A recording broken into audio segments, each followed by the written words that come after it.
Please welcome Emilio Mazzucato. Thank you, Mr. Toastmaster, Toastmaster and guests. Good morning. Good morning. And get ready for the fastest roller coaster ride of your life. Interpretive poetry. In fact, my evaluator, Jessica Cassell, said, "How can you just do such a boring topic?" I said, "Well, that's what you gotta do." Let's start with the author, Emily Dickinson. Anybody knows Emily Dickinson? Famous Toastmaster specialist. American poet, born in 1830. She was a very recluse person. They call her the depressing poet because she, after 20 years old, she decided to stay home, but she made that an empowerment instead of a burden. She started writing in a one-by-one desk. She wrote between the ages of 25 and 35. She wrote about 1,100 poems, making a total of around nearly 2,000 poems during her life. Her topics were mostly dark, like about death, like about immortality. But the magic of her poetry is that they're not really dark, because it really depends on the mood of the person that is listening. It can really be something or the extreme. Another important point in her history is that she kept them out of the public, off the public, those poems. She told her sister, in fact, "When I die, I want you to burn all these." In fact, the younger sister did. So the world still managed to have a few dozens of those poems around the world. In fact, none of those had titles. So the world has given those titles. So the one I'm going to read today, the world has put the title "Because I Could Not Stop for Death." And you all have it in your desk in front of you right now. And this is all about interpreting the poem.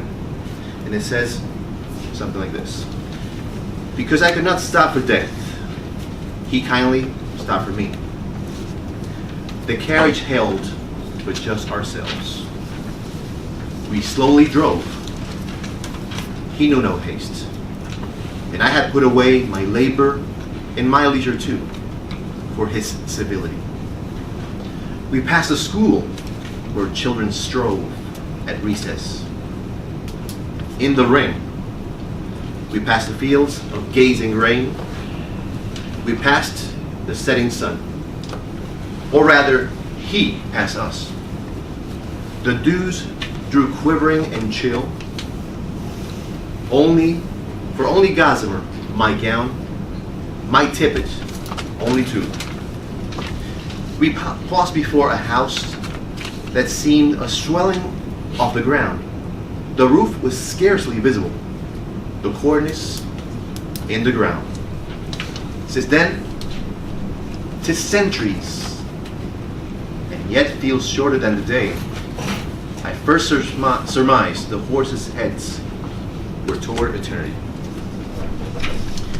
Now, Emily Dickinson, that's it. That's the point. You know, this is one of the longest poems that was rescued. She wrote several poems about death, a subject that she had a very particular talent for exploring. In this poem, death becomes a carriage and a driver, or a driver and a carriage. That's a metaphor or a personification of death. And it arises in taxi fashion, and it's meant to take the listener on a supernatural journey. That's why the title of this poem, of this speech today. So we can take from this poem that the poet has no fear of death. Death is kind. It drives with care, and it has a formal politeness. She has a formal politeness towards death itself. So we can say that in this poem, Dickinson is communicating from the other side, actually, if you read it carefully. Describing her journey with death personified, from life to afterlife. For example, you're going to see that this is divided in stanzas, Okay? In the opening stanza, it says the speaker is too busy for death. Because I could not stop the death. So death kindly takes the time to do that, but she cannot, and stops for her. This ability that death exhibits in taking time out for her leads her to give up on these things that made her so busy. And I had put away my labor and my leisure too, so they just can enjoy this carriage ride. It says we slowly drove, he knew no haste. In the third stanza, we see reminders of the world that the speaker is passing from. The speaker will be her. Is passing from with children, plains, and fields of grain. Her place in the world shifts between this stanza and the next. In the third stanza, we pass the setting sun. At the opening of the fourth stanza, she corrects this. Because she says, or rather he passed us.